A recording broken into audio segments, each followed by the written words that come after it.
Төлен әбдік. Тозақ оттары жымыңдайды. 4-ші бөлім. Жолаушылар сақтығы үшін түрлеуден бұрылып, қараңғы түскенше жолсызбен жүрді. Түннің бір уағында олар жолай терген жеміс жидектермен тамақтанып, көз шырымдарын алу үшін көк шөпке қазғытыр жайғасты. Келесі сәске түсте бұлар межелі жерге жетіп тоқтады. Бұл таудың тегістелген қырат тәрізді дөңес іргесі екен. Кияку күн мекені болған киелі көлі қайсы екен деп маңайына қанша қараса да ештеңе көре алмады. Бақсылар орманның қақ ортасындағы алып молаға ұқсаған дөңес қыраттың тасты беткейінен шөп қазуға кірісіп кетті. Кияку әкесінің бұрын соңды дәл бүйтіп жанталасып жұмыс істегенін көрген жоқ еді.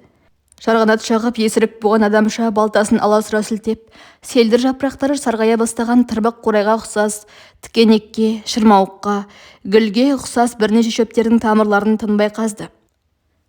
Ақыры күн қызуы қайта тамырлар топырақтардан тазартылып, әркімнің дорбасына тең бөлініп салынды.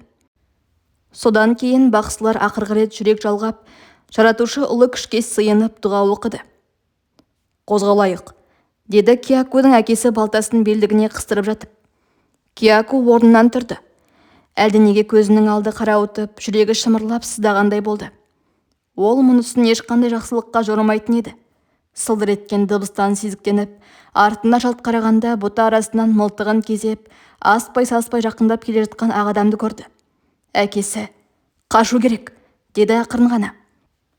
Ол осыны айтып, мүлде жайбарақат тұрды да, көз ілеспес шапшаңдықпен беліндегі балтасын суырып алып жіберіп қалды. Мылтық даусы да көрсетті. Киякудың соңғы көргені қалпағы ұшып құлап бара жатқан ақ адам мен кеудесін ұстап, бір бүйірлеп шөккен әкесі. Бақсылар Киякуды сүйрей-мүйрей қалыңға кіріп үлгерді. Киякудың көзі қарауытып, бас айналды. Құлағы шыңылдап, басқа дыбысты естіген жоқ. Біреулер аузын басып тұншықтырып жатқан секілді. Талықсып барып көзін ашқанда, өзін дырылдата сүйретіп жүгіріп келе жатқан жалғыз көз бақсы Курарені көрді. Қайдан екені белгісіз, тарсылдатып атып жатыр. Кесілген ағаштардың тұсына келгенде Курари Киякуды емшектегі бала құсатып қолтығына қысып алды. Өстіп қанша жүргені белгісіз, Курари әлденеге сүрініп, етбетінен құлады да, Кияку бірнеше қадам жерге ұшып кетті. «Бері, бері!» Кияку томарға қатты соғылған басын ұстап, мәңгіріп Кураринің не айтқанына түсінбей алақтап қарай берді. «Бер кел деймін, тез!» Кияку мен Курари қалың тікенек ағаштың арасымен денелерін қан-жоса қылып, шөп басқан терең сайға құлай кетті. Тым жақыннан дабырлаған дыбыстар естілді. Әлден уақытта мылтықтарын кезей ұстаған 3 ақ адам бұлар тығылған сайдың дәл жанына келіп, өз тілдерінде ұзақ дауласты. Арт жақтан тағы бір тобы қосылды. Олар бір-бірлеріне әр түсті қолдарымен көрсетіп, у-шу болып дағдарысып, содан кейін мылтықтарын кезеп ұстаған күйлері жан-жаққа бет-беттермен тарап кетті. Аспанның тең жартысын қып-қызыл етіп күн батты. Орман ішіне ымырт тұнып, әлден соң тас қараңғы меңіреу түнге айналды. Курари дорбасын Киякуге қалдырып, сайдан еңбектеп шықты. Қараңдап біраз жерге дейін барып, одан әрі көмескі елеске айналып, ақыры түн құшағына сіңіп жоқ болды. Жел тұрып, ағаш бастарының шуылы естілді. Нөсер төпелеп құйып кетті. Әлде қайдан сырқыраған сарлы естілді. «Кияку!» деп сыбырлады әлдекім. Кияку селк ете түсті де, сайға еңбектеп түсіп келе жатқан Курарені көрді. «Бәрі де», деді ол ентігін баса алмай. «Бәрі де, тірі қалған ешкім жоқ, бәрі де». Жарқ ете қалған найзағай отынан малмандай болған Кураренің секпіл жүзі, адырайған жалғыз көзі, арқасындағы дәрі шөптер салынған бірнеше дорба көрінді. Курари мен Кияку сайдан еңбектеп жылжып, ашық алаңға, одан әрі жалғыз аяқ жолдың жиегінен басталатын қалың ағашқа кіргенше бастарын көтерген жоқ. Одан кейін найзағай жарығымен бағдар жасап, өзеннің өткел беретін етегіне қарай жүрді. Нөсер үсті-үстіне төпелеп, әлден соң қатты жел көтерілді. Ағаштар суылдап, әлдеқандай беймаза шаңқылдаған құстар үнімен сырқыраған сарыл қосылып, азан-қазан үрейлі шуылға айналды. Түн ортасы ауа нөсер басылып, жөңкілген бұлт арасынан ай сығалап, алдан ағараңдаған боз мұнар шың көрінді.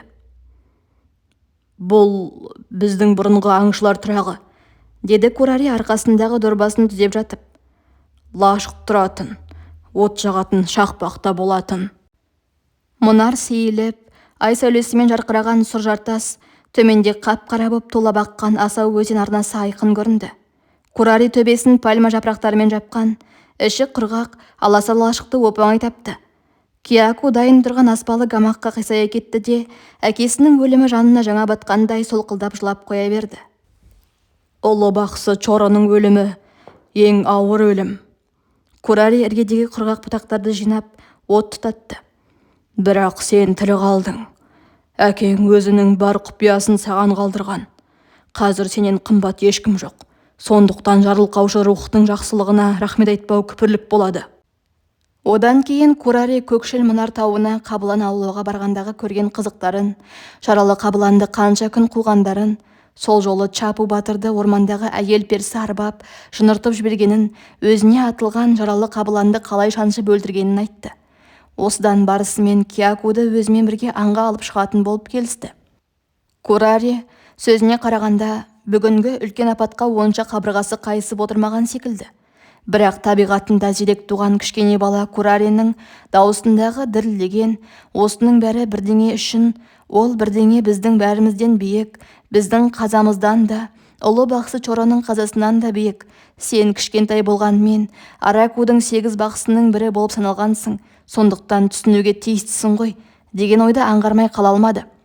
Екі жолаушы күн шыға жолға түсіп, жылан бас тауын бетке алған. Кешке қарай әбден қалжыраған Киякуды Курари арқалап алды. Күн батты. Курари от жағып таңертеңгі ұстаған балықтарды пісірді. Оның жорамалы бойынша ертең қалайда өзен жиегінен қайық кездесуге тиісті.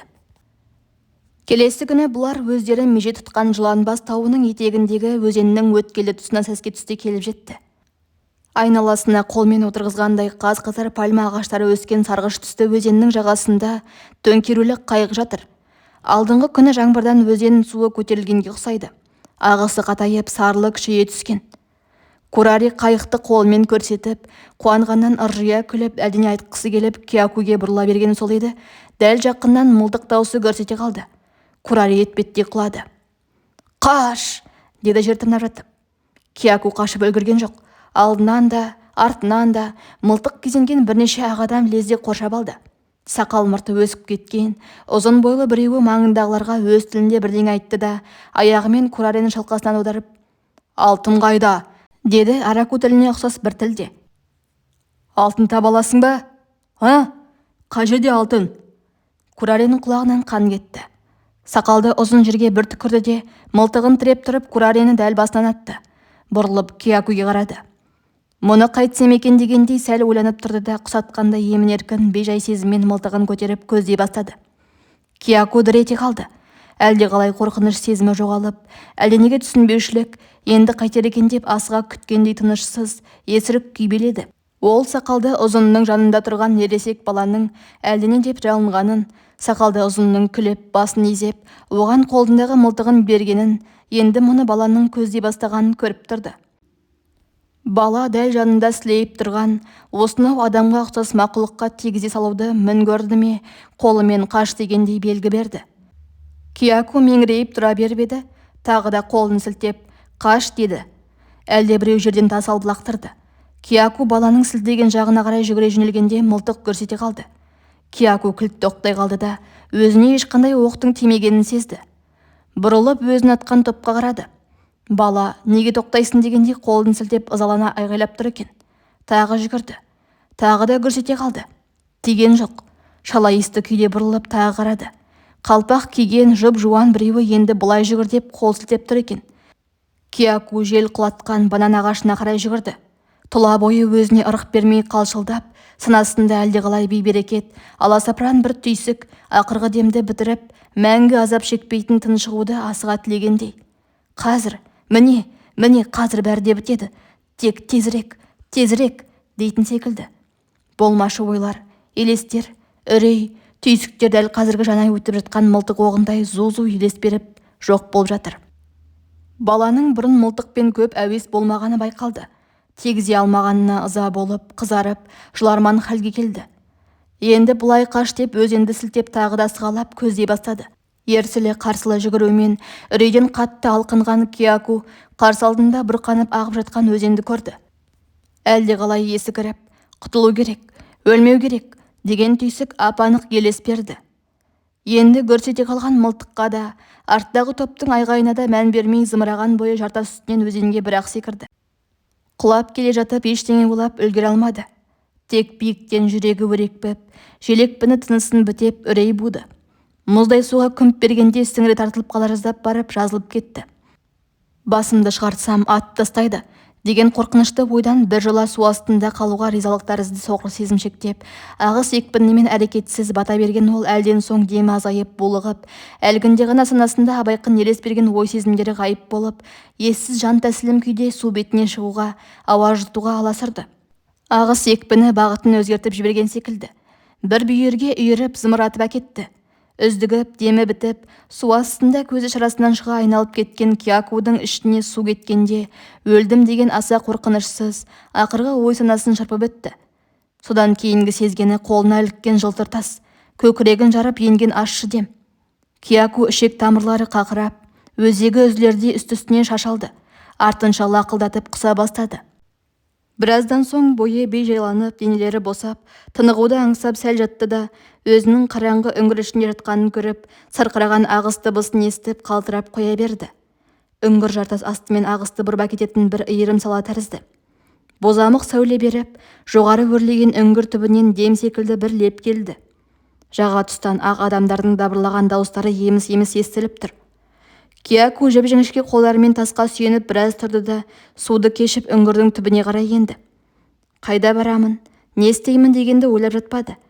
Білеуленген жықпыл сұр тастарға алақ-жұлақ қарап, тың-тыңдап, үңгір бойлап жылжи берді.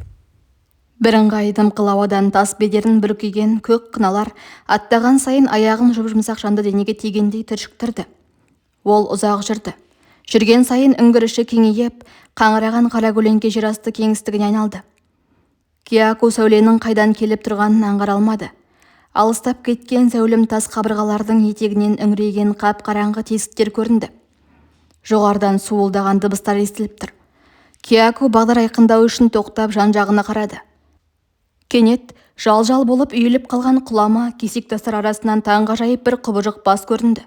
Жансыз бейнедей қыбырсыз қатып қалды да, лып етіп ілгері жылжып тағы да тасқа ұқсап қата қалды. Кияку құбыжық бастың қайда қарап тұрғаны белгісіз бақырайған көздерін бүлкілдеген қатпарлы жемсауын, мүйіз жалын ақырында адам саусағына ұқсаған тас бұжыр аяқтарын көрді. Бас ілгері тағы бір жылжығанда ес-түссіз сілейіп қалған Кияку құбыжық дененің кәдімгі дәу кесіртке екенін таныды. Жалма-жан жерден тас алып жіберіп қалды. Шақ ете қалған дыбыспен бірге үңгір іші салдыр-гүлдір күңіреніп, төбеден гүрс-гүрс құлаған тастар айналаны қап-қара тозаңға көмді. Етпеттеп құлаған Кияку үнге кіруге тырмысқан тышқандай құлама, жайпақ тастың іргесіне барып тіреп тыпырлай берді. Ойран басылып шаң сейілгеннен кейін де дірілдеп есін жия алмады. Үңгір іші біржола тынышталып, жоғарыдан суылдаған дыбыстар қайта естілді. Кияку өзінің тірі екеніне сенгісі келмегендей, басын күмәнмен ақырын көтеріп маңайына көз тастады. Орнынан тұрып жел соғып тұрған бағытпен қозғала бастады. Аяғын тілген қиыршық тастарға да, жіберіп қойған кіші дәретіне де көңіл аударған жоқ. Үңгір жоғарылаған сайын тастан-тасқа өрмелеп жанталаса ұмтылды. Өстіп қанша уақыт жүргені белгісіз құлақ кескен жым-жырт тыныштықтан есін жиды. Ештеңе көрінбейді. Көрдің ішіне түсіп кеткендей тастай қараңғы. Кияку өзінің тарсылдаған жүрегімен ентіккен дыбысын ғана естіп тұр. Жел де білінбейді. Таңғаларлық меңіреу күй. Жүрегі онан сайын тарсылдап, тіршіліктің ақырғы шегіне жеткендей сезімге тірелген ол, енді бір оқыс дыбыстан жынданып кетерін кәміл сезінді. Алдын сипап төрт аяқтап жылжыды. Леп білінді. Үңгір қабырғалары кілт оңға көтерілгенде бозамық сәуле, одан кейін ақша бұлт қалқыған көгілдір аспанның алақандай бөлігі көрінді. Кияку денесін тасқа соға-моға, үңгірден шығып жарқыраған кең дүниені, көкке өрлеген жылан бастауының шыңдарын, етектегі тұтасқан қалың орманды көрді. Ол бұдан әрге шыдаған жоқ, жұмсақ құмдауытқа отыра беріп, есінен танды. Есін жиғанда зәулім аспанда ұлпа бұлттар үйіріліп қызуы қайтып, қызғылт тартқан күн көкжиекке еңкейіп қалған екен. Өне бойы салдырап, көзіне құйылған терді сүртуге шамасы жетпей, қимылсыз жатты да, өзінің қайдан келіп қайдан шыққанына, неғып жатқанына түсінбей дел-сал күйге енді.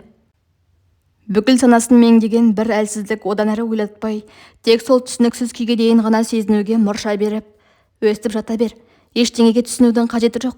Түсінбей-ақ қой. Жата бер. Жат, деп тұрған секілді. Әрең дегенде жартаспасынан өзенге зымырап келе жатқан сәтімен құбыжық кесірткені және үңгір аузынан көрінген алақандай ақ шарбы бұлтты есіне түсірді. Содан кейін әлгі көріністердің арасын байланыстыратын ештеңе таба алмай ұзақ жатты. Ақыры Кураренің өлімінен бастап, басынан кешірген оқиғалары есіне түскенде қайтадан жүрегі қозғалып, өне бойын үрей биледі. Тәлтіректеп орнынан тұрып, жыланбас тауының шыңына қарады. Сонда барып өзінің тау асты үңгірмен шыңның екінші қабатына шыққанын және сәске түстен күн еңкейгенше жерасты жолының азабын шеккенін түсінді.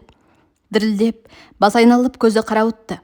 Бірақ ол көп ұзамай-ақ мұның бәрі еске түсіргеннен туған қорқыныш дірілі емес, кәдімгі безгек ауруы екенін анық сезінді. Денесінің қызуы көтеріліп, діріл онан сайын күшейіп барады.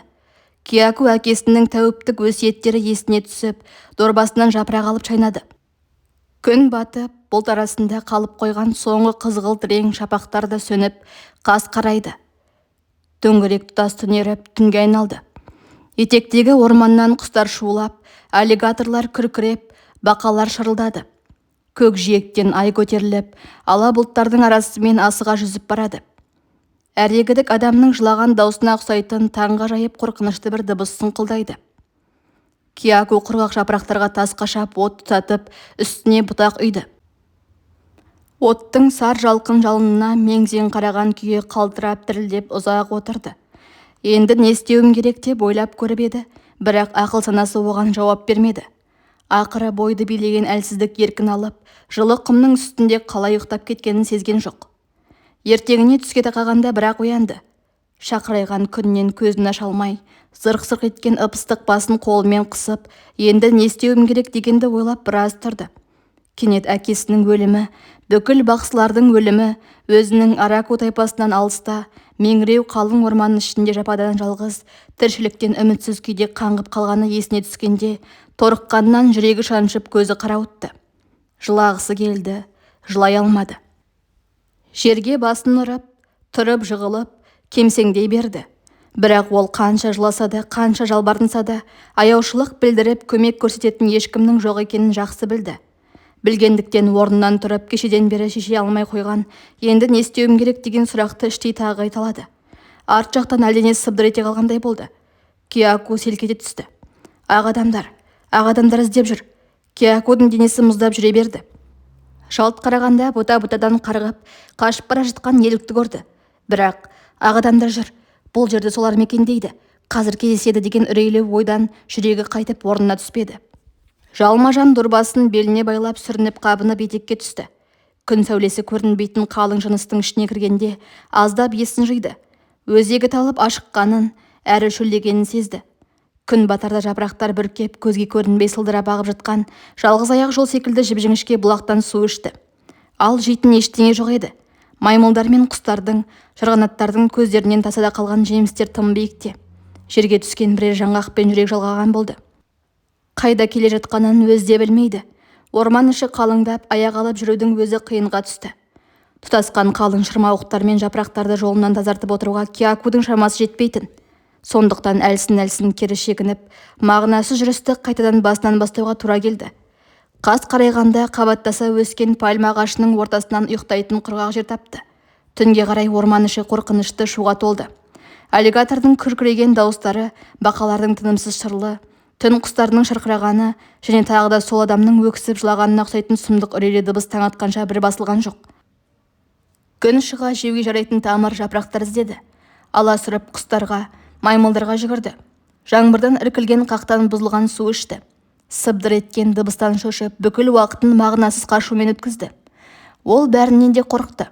Қорқау аллигаторлардан да, жыландардан да, өрмекші, бүйелерден де, жарғанат пен қарақұрттан да, құмырсқаның илеуінен де, қабылан мен ілбісінен де қорықты.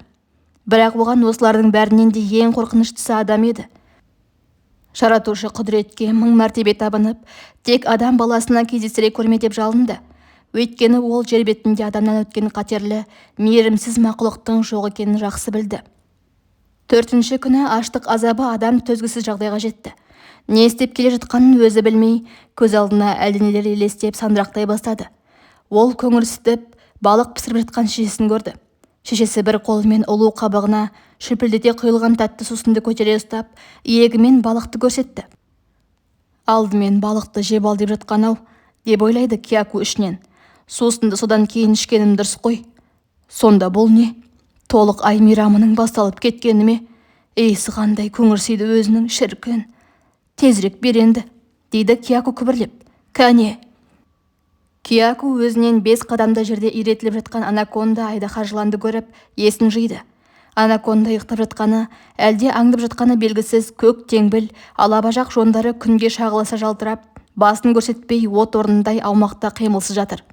Кияку шегіне беріп, шалқасынан құлады да, әрі қарай не болғанын білмей қалды. Әлден уақытта бір ескі сүрлеудің бойында жүгіріп келе жатқан күйінде есін жиды. Енді ол есінен айырылып шалықтап жүріп, аллигаторлардың аузына өзі түсу мүмкін екенін біліп, үрей ұшты. Үрей оны есінен тандырды, әрі есін жидырды. Кешкілік селдетіп нөсер құйды. Кияку сезінуден қалған бір доғал түйсікпен осы кезде жаңбыр маусымы басталып, сел жүретінін, өзендегі сулар арнасынан асып, буырқанып, үлкен кісілердің балыққа шыға алмай лашықта отырып қалатынын есіне алды. Нөсер таң атқанша басылған жоқ.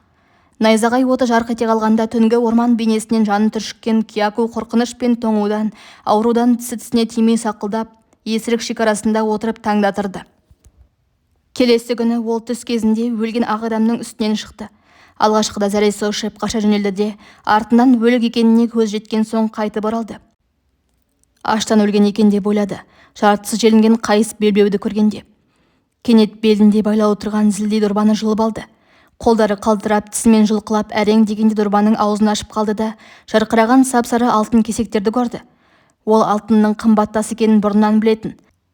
Бірақ мынау ақ адамның аштан өлгенше зілде қылып жанынан неге тастамағанын түсінбеді.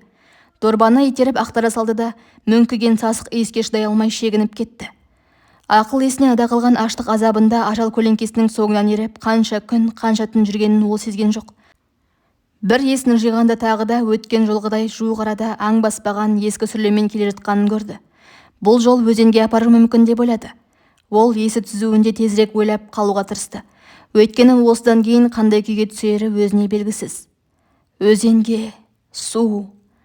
Ол әр есін жиған сайын сүрлеуден көп ұзамағанын сезіп қайта оралып отырды. Әлсіреп бет-бетінен құлады. Тұра алмады. Еңбектеп жылжыды. Өзен. Тағы да ақ адамдар елестеді. Иықтарына асынған мылтықтары бар, қоршап алыпты.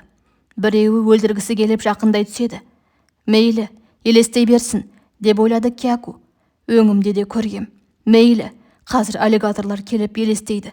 Сосын айдаһар. Онан соң жоқ, ақ адамның керегі жоқ. Енді аллигаторлар келсін. Кел!